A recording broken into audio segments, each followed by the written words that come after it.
Good evening. I'm the Crone of Old Greenwich, and once more I'm coming to you virtually, even though I would much rather frighten you in person. But I'm grateful to the Perrot Library for allowing me to scare you while you sit in the comfort of your own homes. And the first story that I'm going to tell you took place right here in Old Greenwich many, many years ago, when our village was just a few stores and farms all around. And it's the story of a young man named Samuel Lockwood. Now, that last name might be familiar to some of you. You may have heard of Lockwood Avenue or Lockwood Road, Lockwood Lane. You might even live on one of those streets or know someone who does. Well, they were all named for Samuel's family. But in this story, Samuel was just a teenager when his family's house burned down. And unfortunately, Samuel was trapped inside the house at the time. And when the fire had all burned out, Samuel picked himself up and shook himself and discovered that he was a ghost. So he did what any young man who had just discovered he was a ghost would do. He started walking around the world. Only now that he was dead, he saw that the world was full of all sorts of horrible, ghostly things. Well, there were boggarts and haunts and harpies and creepy, slimy creatures. Samuel didn't like it at all. And the boggarts and the haunts and the harpies and the creepy, slimy creatures all leered at Samuel and said, "Samuel, Samuel, you must go to the great worm in the graveyard and ask to be eaten. You'll never rest until you do, Samuel. Go, go, and be eaten." That very night, Samuel went to Tomac Cemetery where his grandparents were buried, but at first all he could see were the leaves blowing through the tombstones, and all he could hear was the wind whistling in the trees. But then, seemingly out of nowhere, he saw a great big slimy worm coiled around a tree in the middle of the graveyard. And as Samuel approached, that great, big, slimy worm uncoiled itself. And it stuck its ugly head right into Samuel's face. And it breathed its putrid breath on him and said, "Samuel, Samuel, have you come to be eaten?" Samuel was shivering with fright, but he knew what he had to do. And so he nodded his head and said, "Yes, eat me." And that great slimy worm snuffled around and snuffled around and snuffled all around Samuel, until finally it said, "Samuel, I can't eat you. There's no body here. Where's your body, Samuel?" "Oh," said Samuel, "well, I was inside our house when it burned down. It must be nothing but ashes now." "Well, Samuel, you must go and fetch me the ashes, and then we'll see."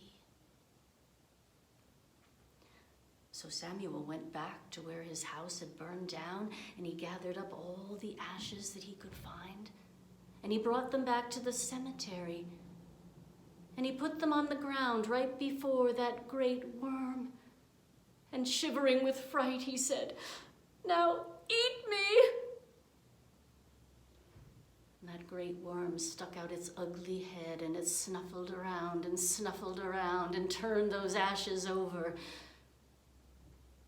Said, "Samuel, Samuel, there's still something missing. Where's your left arm, Samuel?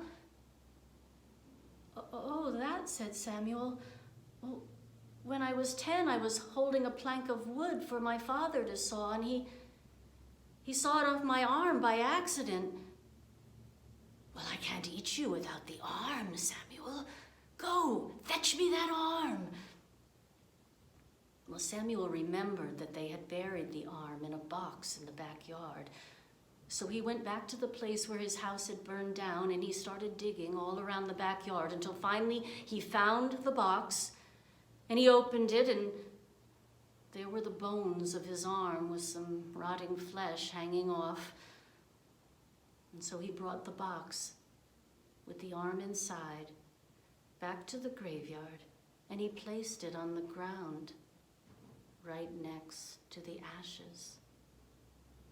And then he looked at that great worm and he said, "Now eat me." And that worm snuck out its ugly head, and it snuffled around and snuffled around and snuffled around until finally it said, "Samuel, Samuel, there's still something missing. Where's your right thumbnail?" Oh, that, said Samuel. Well, when I was 8, I was hammering a nail, and I hammered my thumb by accident, and the nail came off, and it never grew back. Well, I can't eat you until you're all here, Samuel. So go and fetch me that thumbnail. Well, it's one thing to find an arm, but a thumbnail? Samuel looked and looked and looked, but he never did find it. In fact, he's still looking for it. Every once in a while, he'll see a thumbnail that looks just about right, and he'll tug on it, only to discover it's attached to someone else's hand. So on Halloween night, when it's dark out, and you're trick-or-treating, and you feel something tugging on your thumb, you must say, "No, Samuel, no, it's not yours. Go look somewhere else." And if you're very lucky, Samuel will go away. And that's the story of Samuel. Now, the next story that I'm going to tell you took place far away from Old Greenwich, across the ocean in England. And it's the story of a man who was courting a woman who was young and intelligent and beautiful. She had long brown hair and cherry red lips and rosy red cheeks.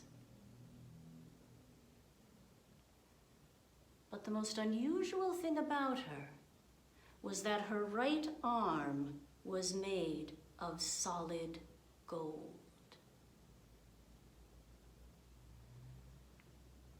Now, the man was a greedy man, but he hid it well.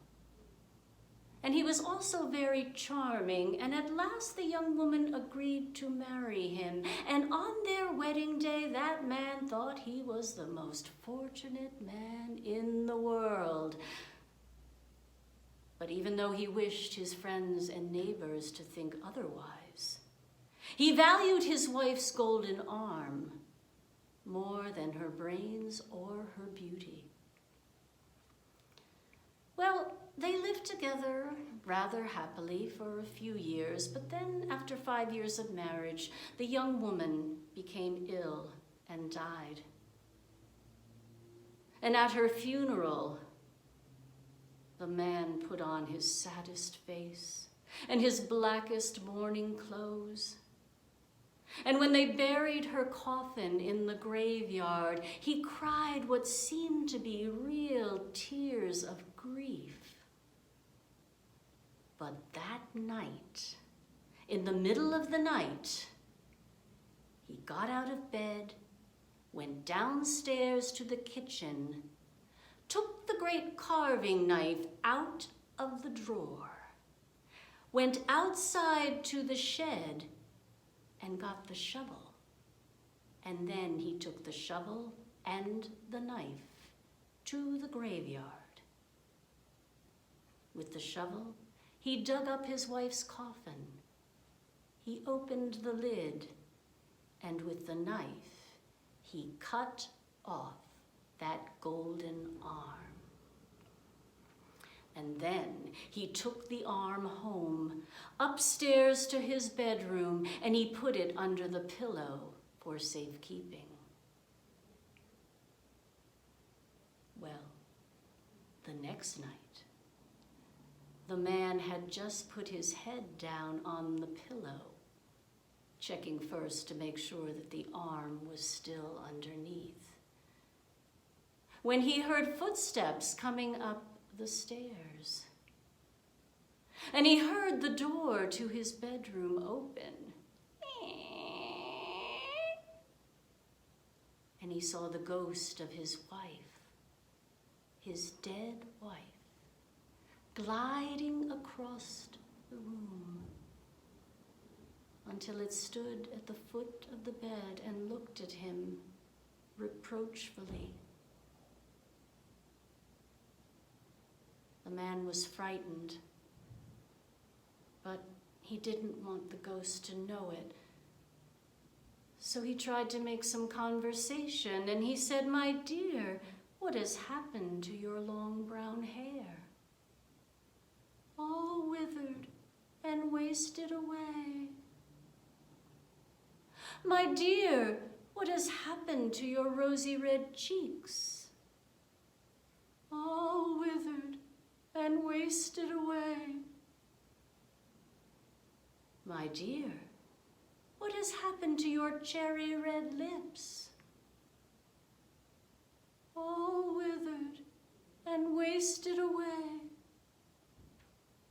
My dear, what has happened to your golden arm?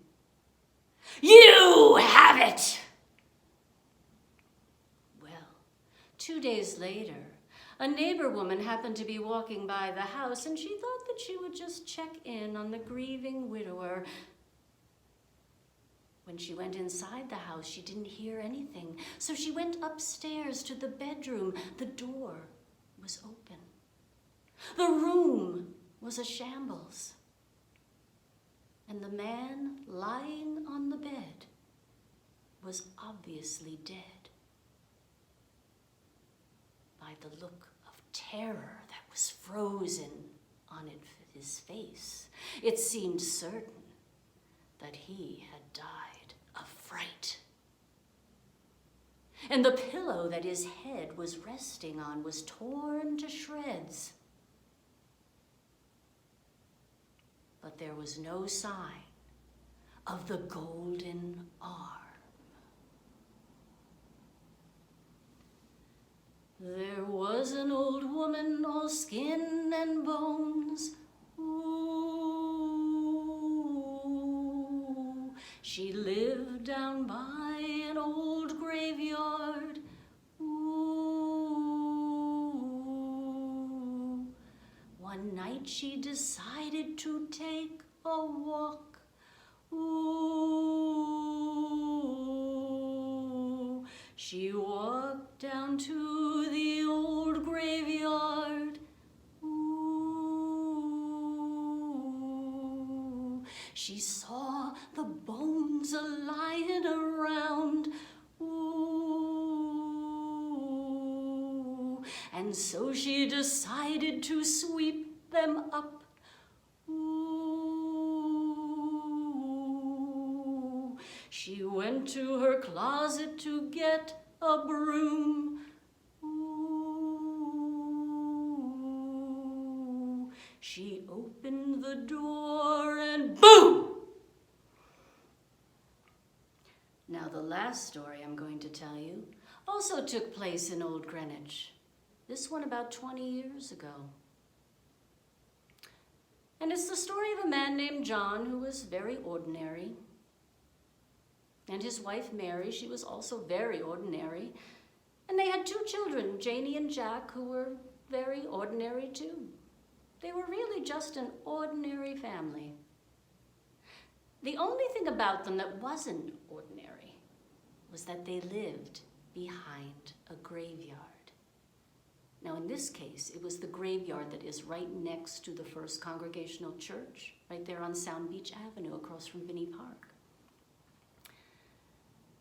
Now, John worked in a bank on Sound Beach Avenue, and every day he would walk to and from work, and he would walk through the graveyard. Now, he could have walked around the church and around the graveyard, but that would have taken longer, and so he always walked through the graveyard. And ordinarily, it was no problem, until one day. Now, you know that nowadays daylight savings time ends the first weekend in November, but 20 years ago, it ended the last weekend in October. And so it was always very dark on Halloween night. It got dark early. Now, this story takes place 2 days before Halloween. And as I said, John always walked to and from work through the graveyard, and ordinarily that wasn't a problem. Until 2 days before Halloween. John left his job at the bank at 5:30, and he started walking up Sound Beach Avenue. And when he got to the cemetery, he started walking, and all he could hear were the leaves skittering along the ground and the wind whistling through the trees. And he was about halfway through the cemetery when he heard a voice. And the voice said, "Turn me over, turn me over." Well, John was frightened. He ran the rest of the way home, and when he got home, he told his wife and children what he had heard, and they laughed at him. His wife said, "Oh, really, dear?" And Janie and Jack said, "Oh, Daddy, how silly. There's only dead people in the cemetery." But John knew what he had heard. And the next night, once more, he left his job at the bank at 5:30 and walked up Sound Beach Avenue. And when he got to the cemetery, all he could hear were the leaves skittering along the ground and the wind whistling through the trees. But as he walked through the cemetery, once more, he heard that voice. And the voice said, "Turn me over, turn me over." Well, John ran home again. And when he got there, he told his wife and children what had happened. And his wife just said, "Oh, honestly, dear." And his children just said, "Daddy, you have such an imagination." But John knew what he had heard. Well, the next night was Halloween night. And this time John was determined to find out who that voice belonged to. And so he left the bank, as always, at 5:30. And he started to walk up Sound Beach Avenue, and when he arrived at the cemetery, a cloud passed in front of the moon, and it was pitch black. And all he could hear was the leaves skittering along the ground and the wind whistling through the trees. But as he walked through the cemetery, he heard that voice. "Turn me over, turn me over." And this time, John walked toward that voice. He walked among the tombstones and through the bushes until at last he came to a huge stone crypt that was surrounded by a wrought iron fence. And he heard the voice coming from inside that crypt, inside that tomb. Turn me over, turn me over. John pushed open the gate in the fence. He walked down the steps to the door of the tomb. He counted them as he went down. There were 13 steps.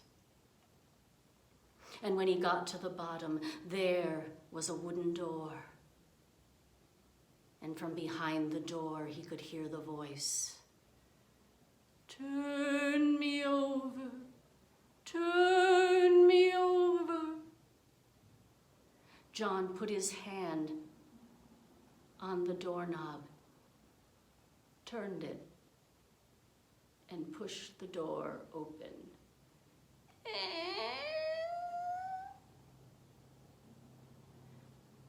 And there, on the floor of the tomb, was a pile of burning hot coals.